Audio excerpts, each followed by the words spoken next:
Hey you guys, what's up? Adrakados54 here, and welcome to my list for the best films of 2021. It's going to be a top 10 list, and as always, there's going to be some honorable mentions. Now, as with last year, some of these are technically 2020 films, but they didn't come out in my area until this year, so that's why I am including them. So let's just get right started with the honorable mentions, which are Oxygen, Fear Street, all three of them. So Part 1, 1994, Part 2, 1978, and Part 3, 1666. Zack Snyder's Justice League, Willy's Wonderland, Downfall's High, and F9.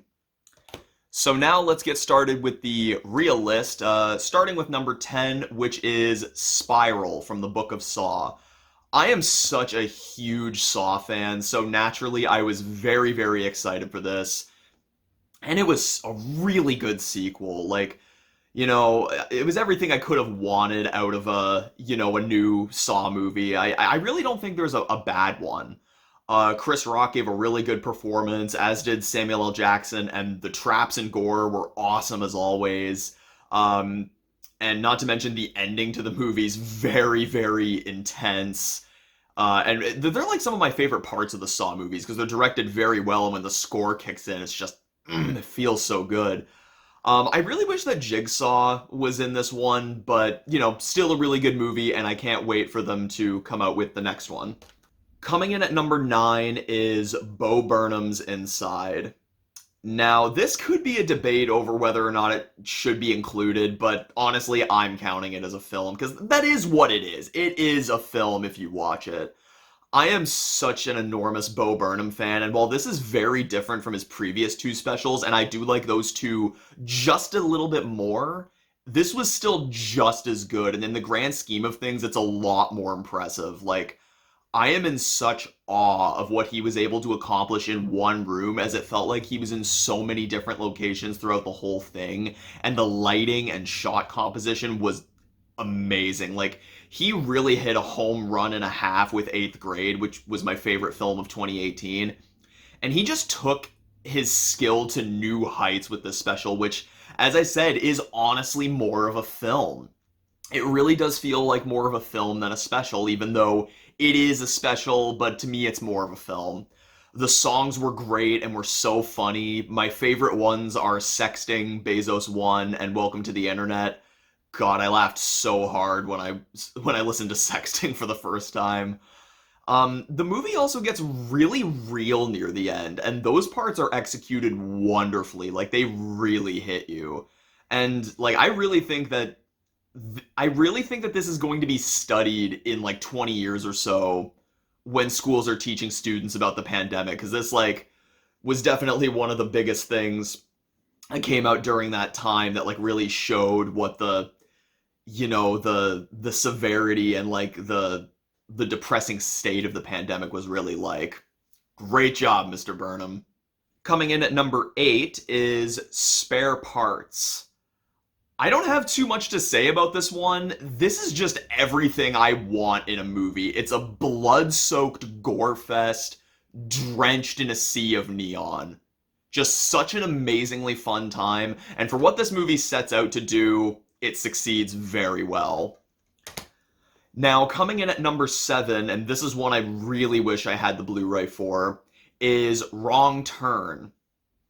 I love the Wrong Turn franchise. They have some of the most extreme gore of any horror franchise, and Three Finger is a pretty underrated horror villain. And when I found out they were making this new film, um, I was a little bit unsure of what to think because it wasn't going to have Three Finger in it.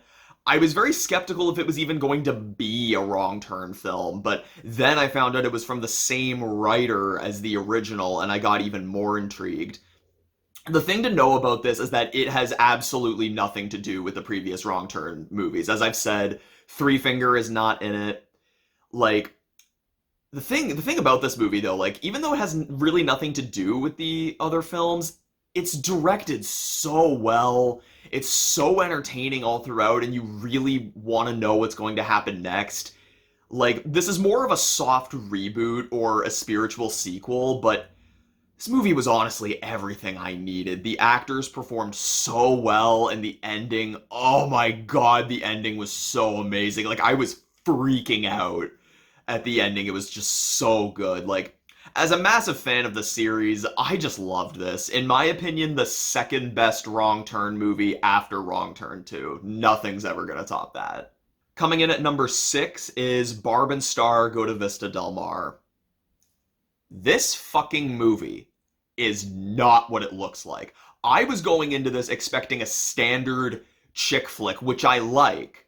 I like those. But I was not prepared for what was going to come. This thing is so bonkers and hilarious. Basically, think Wine Country crossed with greener grass if it was directed by the guys who did Crank. Like, the comedy really sneaks up on you at times. Like, you really have to pay attention to what the characters are saying, because if you don't, you will miss some of the funniest jokes. Like, I was blown off my ass by how crazy and funny this was. It's also just beautifully shot, incredibly creative, and I like the two leads. I highly, highly recommend this one, but just know that this is not your standard chick flick. You're in for something far greater. Coming in at number 5 is Bad Trip. Now, I had never seen the Eric Andre show before this, but I was already excited for it just based on the fact that it was a hidden camera prank movie, as those are some of my favorite films of all time, like Jackass, Bad Grandpa, Bruno, Borat, both of them, and Practical Jokers, the movie. They make me laugh uncontrollably, and I just love them. Like, this movie takes these kinds of jokes to new heights. Like, there's some stuff in here that I can't believe they got away with. It just goes all out and doesn't hold back on anything, and I would love to see more of these types of movies get made. I don't think there's enough of them, and they're so awesome and just so much fun to watch.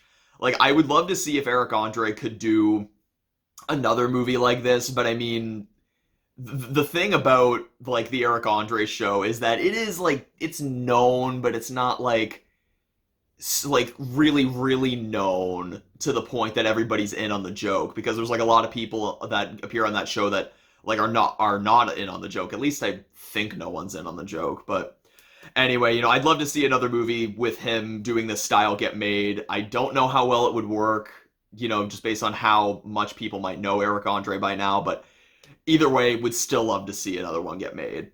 Coming in at number 4 is Nomadland. I didn't think this movie was going to make me emotional, but man, did it. It made my heart feel so heavy all throughout. But the ending just broke me. Chloe Zhao's direction was absolutely amazing, and she so deserved the Oscar. So did Frances McDormand. Her performance was great. The cinematography and score were great as well. This one music piece hit so hard every time it was used. Like, before I saw this, I thought this had a high chance of being boring, but I was proven so wrong. If you haven't seen this, definitely check it out. Coming in at number 3 is a very recent one, like, I'm talking released not even a week ago, and that would be Don't Look Up. This movie was just stellar, easily Adam McKay's best film, and all the performances were just awesome. Leonardo DiCaprio, Meryl Streep, Cate Blanchett, Timothy Chalamet, Jonah Hill, Mark Rylance, like, everyone performed so goddamn well. The song that Ariana Grande and Kid Cudi did for the movie was really good too, and I really hope it wins the Oscar. Like, if Kid Cudi wins an Oscar, I will not stop screaming. Like, that'd be so awesome. The screenplay was excellent, the direction was perfect, and that mid-credits scene is absolutely wild. I feel like with Bo Burnham's Inside, that this will have a great impact on the culture in the way that movies like South Park, Bigger, Longer, and Uncut, and Bowling for Columbine did with their respective themes. But this one more talking about, like the impact that, like, the pandemic had on culture. Coming in at number 2 is Run. Anish Shiganti could be the new Shyamalan if he keeps this up. When I saw the excellent Searching in theaters in 2018, I was blown the fuck away. I was expecting a good thriller, but I was not ready for the masterpiece that I was about to see. I cried 3 times in the theater while watching that movie, and at that time, it was the only time where I had cried during a film because of how beautiful the filmmaking was. Well, that happened during this film. Twice.